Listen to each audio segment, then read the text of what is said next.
नमस्कार, आकाशवाणी देहरादून से प्रस्तुत हैं प्रादेशिक समाचार।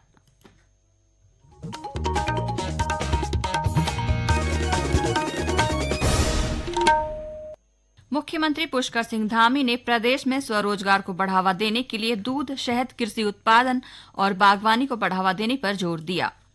गृह मंत्री अमित शाह ने भारतीय संविधान को पिछड़े वर्गों के कल्याण और राष्ट्र निर्माण के लिए प्रेरणा का मूल स्रोत बताया। शासन ने जल और सीवर के अवशेष देयकों के एकमुश्त भुगतान पर संपूर्ण सरचार्ज माफी की अवधि को 31 मार्च तक बढ़ाई। उत्तराखंड में आपदा प्रबंधन को सुदृढ़ करने के उद्देश्य से 1480 करोड़ रुपए की विश्व बैंक सहायतित परियोजना को मंजूरी और प्रदेश सरकार ने सभी जिला पंचायतों को चतुर्थ त्रैमासिक किस्त के रूप में 77 करोड़ 50 लाख की धनराशि जारी की। समाचार प्रभात के साथ मैं नीता कांडपाल और अब समाचार विस्तार से। मुख्यमंत्री पुष्कर सिंह धामी ने कहा कि प्रदेश में स्वरोजगार को बढ़ावा देने के लिए दुग्ध, मधु, कृषि उत्पादन और बागवानी को बढ़ावा दिया जा रहा है। टिहरी गढ़वाल में जौनपुर क्रीड़ा और सांस्कृतिक विकास महोत्सव को संबोधित करते हुए मुख्यमंत्री ने कहा कि होम स्टे के माध्यम से भी युवाओं को स्वरोजगार से जोड़ने का प्रयास जारी है। इस अवसर पर श्री धामी ने कहा कि सरकार प्रदेश की लोक संस्कृति को बढ़ावा देने के लिए संकल्पित है। जौनसारी सहित राज्य की जितनी भी अन्य बोलियां हैं, उन बोलियों में उत्कृष्ट साहित्य सेवा के लिए उत्तराखंड साहित्य गौरव सम्मान हमने देने का प्रावधान कर दिया है। इसको सम्मान दिया जा रहा है। इसके पीछे हेतु है कि हमारी बोली भाषाओं को उनको प्रोत्साहन हो, लोग उसमें आगे बढ़े और जो हमारे पूर्वजों के द्वारा जो हमारे को एक विरासत दी है, उस विरासत को पीढ़ी दर पीढ़ी बढ़ाने का काम करें। आज प्रदेश के विभिन्न धार्मिक एवं सांस्कृतिक स्थलों का पुनर्निर्माण करवाने के साथ, नवनिर्माण करवाने के साथ सांस्कृतिक मेलों के आयोजन और इस प्रकार के महोत्सवों को भी भव्य रूप से किया जा रहा है। मुख्यमंत्री ने टिहरी के गरखेत में स्थायी हेलीपैड का निर्माण और जौनपुर महोत्सव को राजकीय मेला घोषित करने की भी घोषणा की।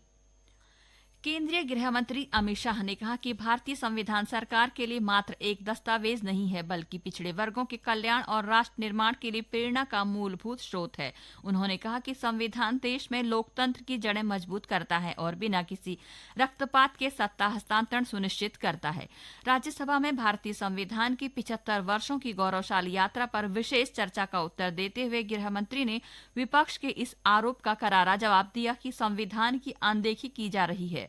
श्री शाह ने कांग्रेस शासन के दौरान किए गए अनेक संविधान संशोधनों का उल्लेख किया और बताया कि कांग्रेस के शासन में अभिव्यक्ति की स्वतंत्रता पर अंकुश लगाने का पहला संविधान संशोधन हुआ था। उन्होंने कहा कि भारतीय जनता पार्टी के 16 वर्षों के शासन में केवल 22 बार संविधान संशोधन किए गए, जबकि कांग्रेस के 55 साल के शासन में 77 संशोधन किए गए। श्री शाह ने कहा कि आज देश विश्व की 5वीं सबसे बड़ी अर्थव्यवस्था है। जो कहते थे कि हम आर्थिक रूप से आत्मनिर्भर नहीं हो पाएंगे, उनको भी हमारी जनता ने, हमारे संविधान की खूबसूरती ने जवाब दिया है। हम आज दुनिया का 5वां अर्थतंत्र बनकर सम्मान के साथ, और ब्रिटेन जिन्होंने सालों तक हम पर राज किया, और ये जो मैंने तीनों आगाही कही वहीं से पक्ष विपक्ष में से आई थी, आज ब्रिटेन भी अर्थतंत्र की तालिका में हमारे पीछे खड़ा है। समान नागरिक संहिता को उत्तराखंड में सबसे पहले लागू करने की बात का जिक्र करते हुए गृह मंत्री ने कहा कि ये भाजपा सरकार की अपने वादे के प्रति प्रतिबद्धता का प्रमाण है।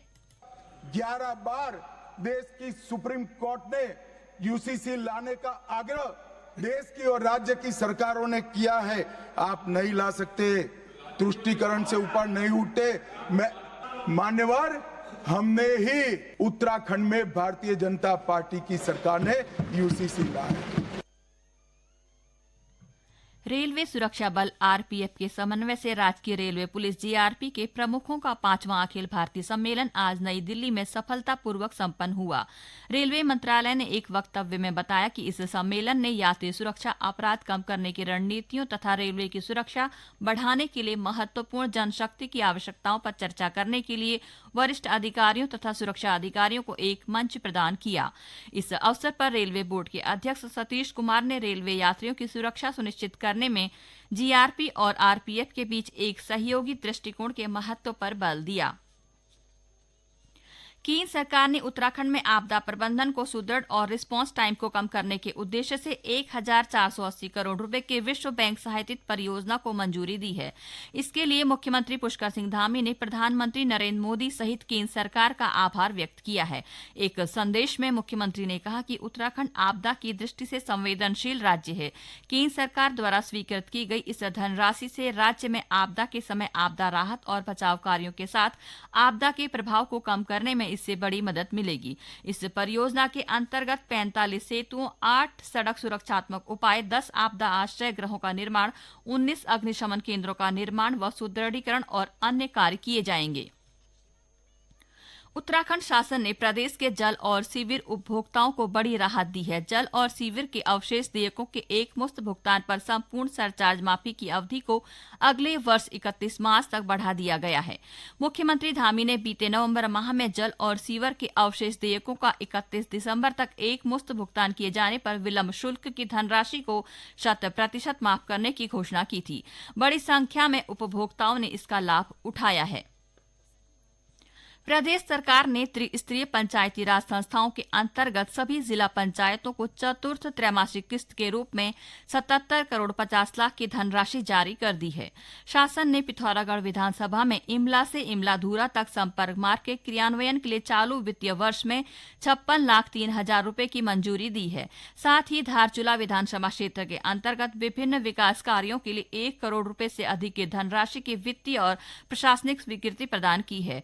वहीं बागेश्वर में विभिन्न विकास कार्यों के लिए 50,09,000 की धनराशि स्वीकृत की गई है। कुमाऊं मंडल में निर्माणाधीन जमरानी बांध परियोजना वर्ष 2029 तक बनकर तैयार होगा। कुमाऊं मंडल के आयुक्त दीपक रावत ने बांध के निरीक्षण के दौरान ये जानकारी दी। पत्रकारों से बातचीत में उन्होंने बताया कि 150 मीटर ऊंचा और 10 किलोमीटर लंबा ये बांध 3,700 करोड़ की लागत से बन रहा है। श्री रावत ने कहा कि बांध के निर्माण से हल्द्वानी और आसपास के क्षेत्रों में गर्मियों के दिनों में होने वाली पेयजल किल्लत की समस्या का समाधान होगा। बागेश्वर में क्षेत्र और ग्राम पंचायतों का कार्यकाल समाप्त होने के बाद क्षेत्र पंचायतों में निवर्तमान प्रमुख तथा ग्राम पंचायतों में निवर्तमान ग्राम प्रधान को प्रशासक नियुक्त किया गया है। जिलाधिकारी आशीष कुमार भटगई ने आदेश जारी किया है। नियुक्त प्रशासक सामान्य रूटीन कार्यों का निर्वहन करेंगे। और अब आज के समाचार पत्रों की सुर्खियों पर एक नजर। एक देश एक चुनाव विधेयक लोकसभा में स्वीकार, इस खबर को आज सभी प्रमुख अखबारों ने प्राथमिकता दी है। अमर उजाला लिखता है कि विपक्ष के हंगामे के बीच विधेयक पेश करने में पक्ष में 269 और विरोध में 198 मत पड़े। गृह मंत्री अमित शाह के हवाले से हिंदुस्तान लिखता है, धर्म के आधार पर आरक्षण कभी लागू नहीं होने देंगे। मुख्यमंत्री पुष्कर सिंह धामी के हवाले से अमर उजाला लिखता है, प्रदेश में पिछले 3.5 साल में 19,000 से अधिक युवाओं को सरकारी नौकरी मिली। कई पदों पर अब भी भर्ती प्रक्रिया चल रही है। 31 लाख से अधिक जल और सीवेज उपभोक्ताओं को राहत, इस शीर्षक के साथ दैनिक जागरण सहित इस खबर को प्रमुख अखबारों ने समाचार पत्रों में स्थान दिया है। अंत में मुख्य समाचार एक बार फिर।